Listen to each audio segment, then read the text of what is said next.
बिस्मिल्लाहिर्रहमानिर्रहीम। अस्सलाम वालेकुम। आज मैं आपको कीमा मटर बनाना सिखाऊंगी। इसके लिए मैं ले रही हूँ गाय का कीमा 750 ग्राम। आप चाहे मटन, बीफ या चिकन से बनाइए, जो आपको पसंद हो आप ले लीजिएगा। और 2 अदद प्याज बारीक कटी ले लीजिएगा। 4 से 5 अदद बारीक कटी हरी मिर्चें, थोड़ा बारीक कटा हरा धनिया और 4 अदद बड़े साइज के टमाटर कटे हुए और आधा किलो मटर ले लीजिएगा। और 3/4 कप ऑयल। ऑयल आप अपनी मर्जी से कम या ज्यादा भी कर सकते हैं। और नमक हस्बे जरूरत। धनिया पाउडर 1 टीस्पून, जीरा पाउडर 1 टीस्पून, सुर्ख मिर्च पाउडर 1 टीस्पून और सुर्ख मिर्च आप अपने जायके के मुताबिक कम या ज्यादा भी कर सकते हैं। और हल्दी हाफ टी स्पून और गरम मसाला पाउडर 1 टीस्पून चाहिए होगा। और पिसा अदरक लहसुन 2 टेबलस्पून भरकर ले लीजिएगा। तो सबसे पहले आप ऑयल गर्म कर लीजिए।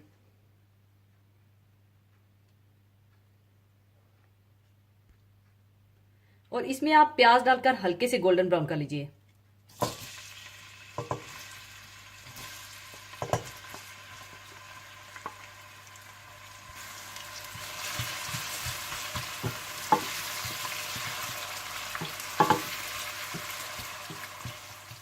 और जैसे ही प्याज हल्के से गोल्डन होने लगे तो आप इसमें अदरक लहसुन डालकर भून लें।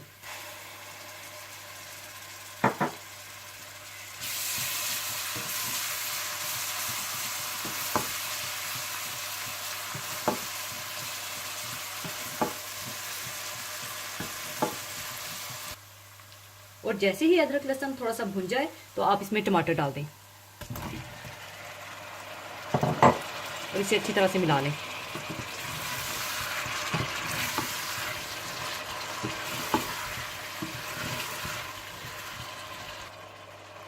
और साथ ही आप इसमें धनिया पाउडर, जीरा पाउडर, हल्दी, सुर्ख मिर्च पाउडर और नमक डालकर इसे अच्छी तरह से भून लें। और थोड़ा सा पानी भी डाल दें ताकि टमाटर अच्छी तरह से मिक्स हो जाए।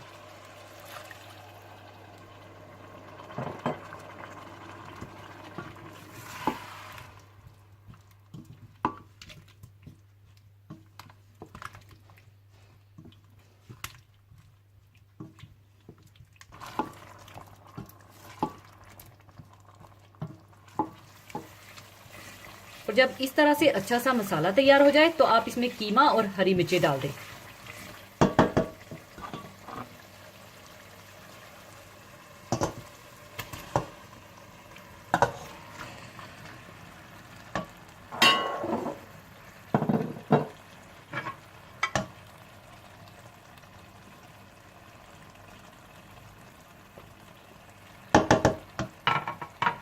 और अब आप कीमे का पानी खुश करके इसे अच्छी तरह से भून लें।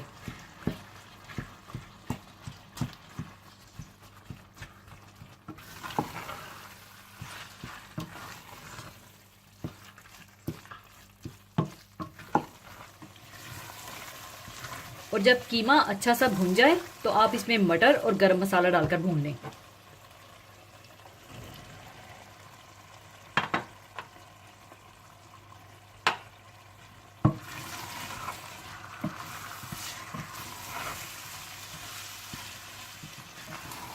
थोड़ा सा भूनने के बाद आप थोड़ा पानी का छींटा दे दें और इसे हल्की आंच पर दम पर रखकर मटरों को गला लें।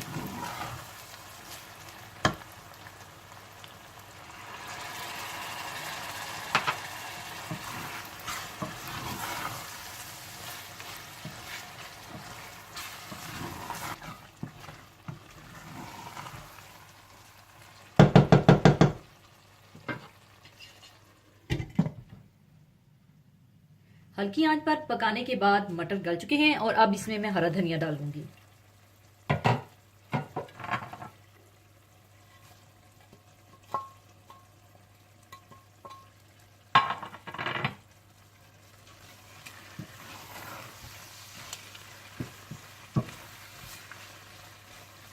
अच्छी तरह हरा धनिया मिक्स करने के बाद कीमा मटर तैयार हैं और अब इसे मैं सर्विंग डिश में निकाल लूंगी।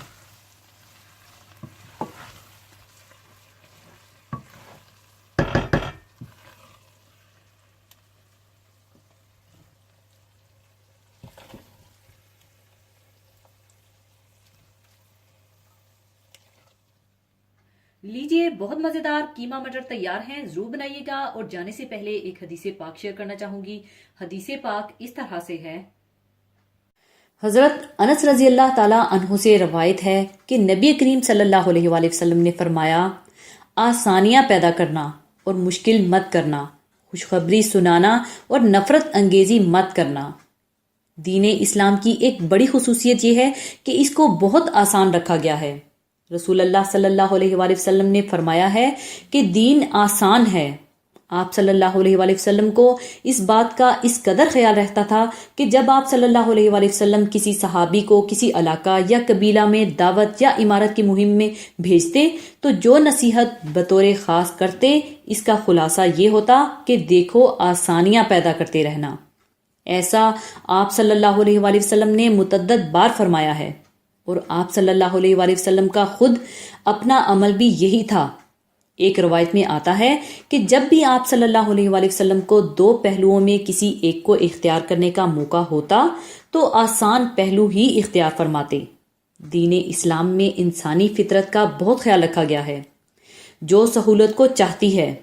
अल्लाह ताला ने कुरान पाक में सूरह बकरा में फरमाया है, अल्लाह तुम्हारे लिए आसानी चाहता है और सख्ती नहीं चाहता। ये अल्लाह ताला का बंदों पर खास फजल है। इसी सूरत में अल्लाह ताला ने फरमाया है, अल्लाह किसी जान को उसकी ताकत से ज्यादा मुकल्लफ नहीं करता। यही मजमून कुरान करीम में 7-8 बार आया है।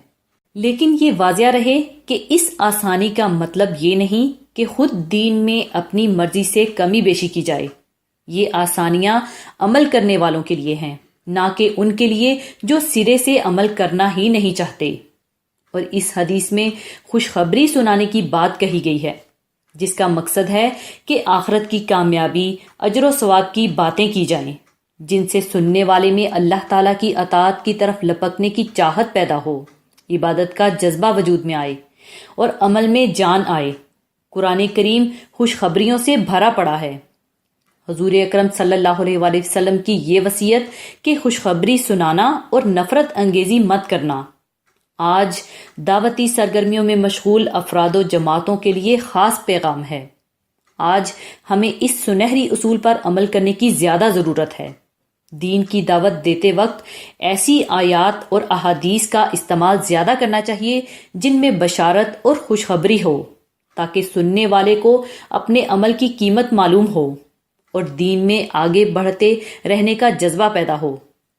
अल्लाह ताला के राजी होने का जिक्र, जन्नत की नेमतों का तज़किरा, आखिरत की कामयाबी का मफहूम, अमल पर मिलने वाले अजर की तफसील, ये सारी बातें खुशखबरी सुनाने के ज़िम्न में आती हैं।